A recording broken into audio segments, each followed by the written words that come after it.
December 23, 1943. 1:30 hours. At 27,000 feet above Munster, Germany, the B-17 Flying Fortress Hell's Angel carved through air, so cold it felt solid. Inside the unpressurized fuselage, the temperature hovered near -42 degrees Celsius. Every breath crystallized instantly, ice forming along oxygen masks, and inside the plexiglass nose like ghostly frost. Second Lieutenant Thomas Morrison, the bombardier, stared forward through the curved glass as black bursts of flak bloomed around the formation. Each explosion was a violent punctuation mark, metal shards ripping through aluminum, shockwaves punching the aircraft like invisible fists. Morrison had already watched 17 bombers fall away in flames or spin helplessly toward the earth. They hadn't even reached the target. Above him, in the cockpit, First Lieutenant William Bill Loy held the control yoke with both hands, knuckles white, fighting turbulence created by the exploding shells. His co-pilot, Paul Murphy, called out their position in a steady voice that barely masked the tension. 8 minutes to target. 8 minutes that felt endless. Behind Hell's Angel, 364 B-17s stretched across the sky in tight combat boxes, an airborne city of aluminum, each aircraft carrying 5,000 pounds of bombs. Below them lay Germany's ball-bearing factories, the mechanical heart of the Reich. Tanks, aircraft, submarines. None could function without those tiny steel rings. The 8th Air Force understood the math. Destroy the bearings, and the machine would grind itself apart. So did the Germans. That was why nearly 500 fighters waited along the bomber stream's path. Major Wilhelm Freitag of Jagerschwader 26 studied the approaching formation through his canopy. He had destroyed 19 bombers in 4 months. Today promised more. The Americans believed their interlocking fields of .50 caliber fire made them untouchable. Freitag knew better. He knew how much ammunition each fortress carried. He knew where the guns couldn't reach.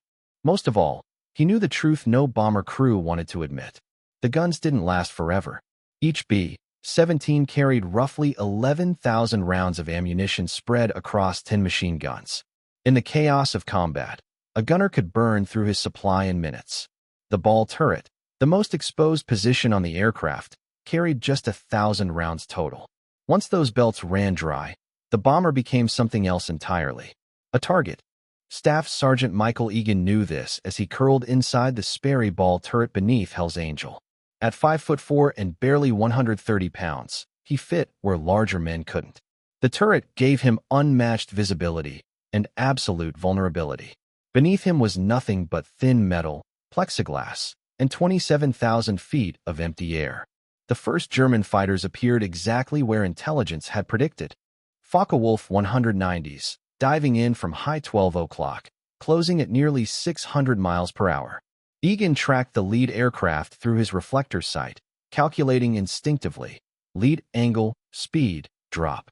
He had seconds. He fired, tracers arcing upward, adjusting, firing again. A burst sparked off an engine cowling, but the fighter kept coming. Then the cannons answered. Explosive shells slammed into Hell's Angel's No. 3 engine. Black oil streamed back along the wing. Loy feathered the propeller instantly, shutting it down before fire could take hold. 3 engines left. Still 70 miles to go. More fighters followed. The sky filled with intersecting lines of tracer fire, cannon shells, and flak bursts. German pilots attacked head-on, screaming through the formation at speeds that made defensive fire nearly useless. It was aerial attrition, calculated, methodical, merciless.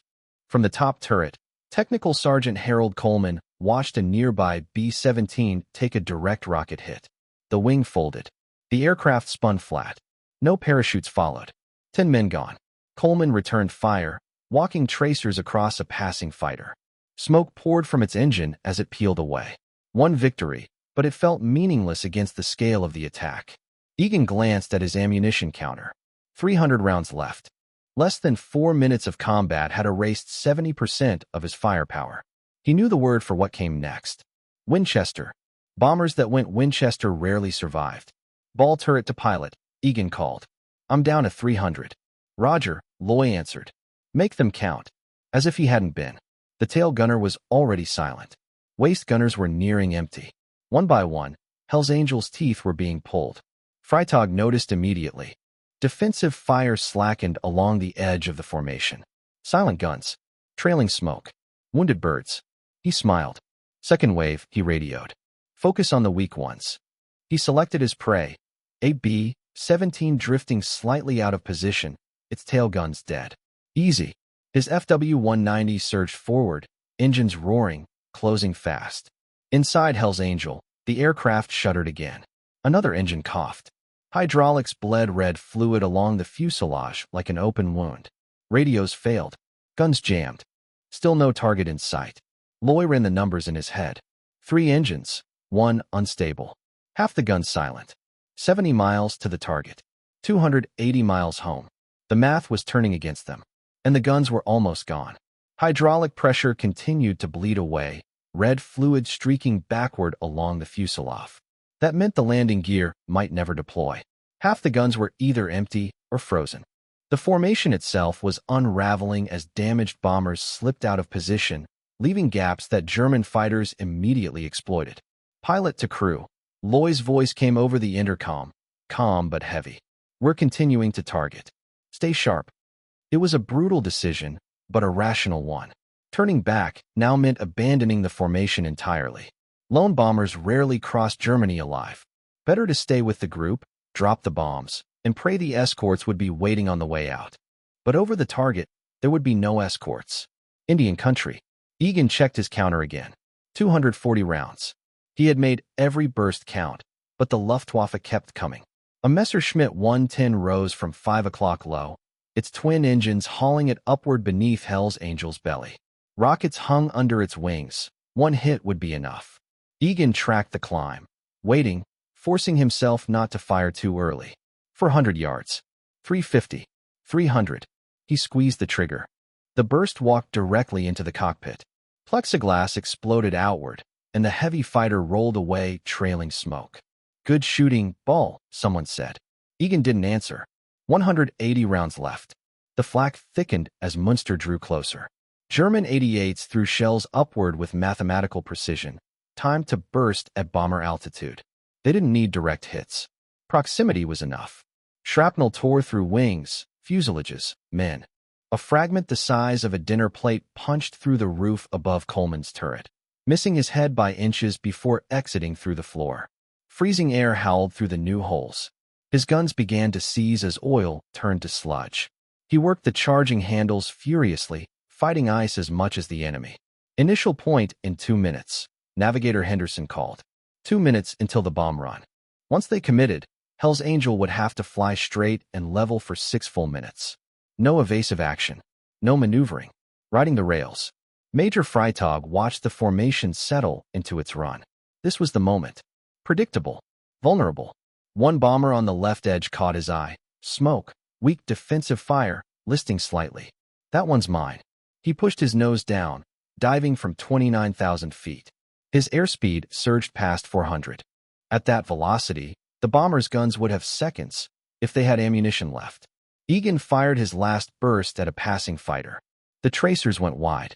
The counter hit 0. Winchester. Ball turret to pilot, he said quietly. I'm out. Roger, Loy replied. Nothing else needed to be said. They were still 3 minutes from release. Bombardier Morrison hunched over the Norden bomb site, tuning out the chaos. The factory complex came into view, sawtooth roofs, unmistakable. His entire world narrowed to crosshairs and calculations. Bomb bay doors open. The doors cranked apart, adding drag. Airspeed dropped. Loy pushed the throttles forward. The number 2 engine coughed again, then steadied, for now. Freitag completed his dive and slid in beneath the bomber, approaching from the blind spot. He could see the ball turret gunner still moving, still alive. Still helpless. He closed to 200 yards. 150. Inside Hell's Angel, Egan watched him come, powerless. Fighter 6 o'clock low, he called. Somebody get him. No answer. Tail guns were empty. Waist guns couldn't depress far enough. The top turret was frozen solid. Freitag fired. 20mm shells walked across the left wing. The number 2 engine detonated in flame. The prop tore free and cartwheeled away through the formation like a spinning saw blade. Fire surged backward, fed by fuel and wind. Loy hit the fire suppression system. Nothing happened. Prepare to bail out. He started, then stopped. They were 30 seconds from release. Bailing out now meant the bombs would fall wherever gravity decided. The mission would fail. 10 lives traded for nothing. We're staying with it, Loy said. Morrison, can you still drop? 15 seconds, Morrison replied.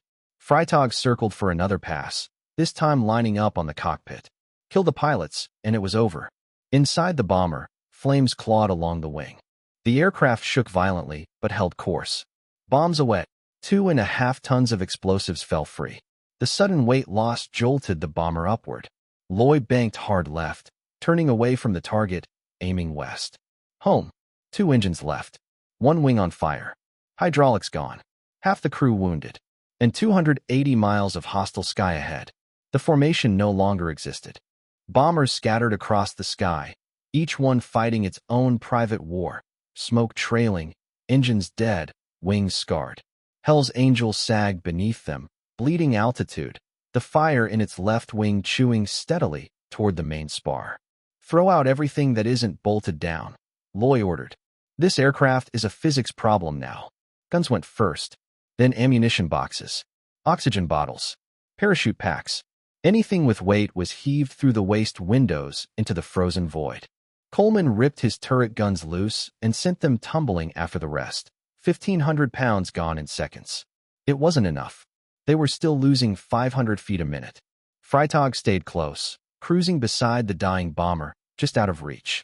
He could see the crew inside, moving, bleeding, desperate. He smiled and raised his hand, spreading 5 fingers. 5 minutes.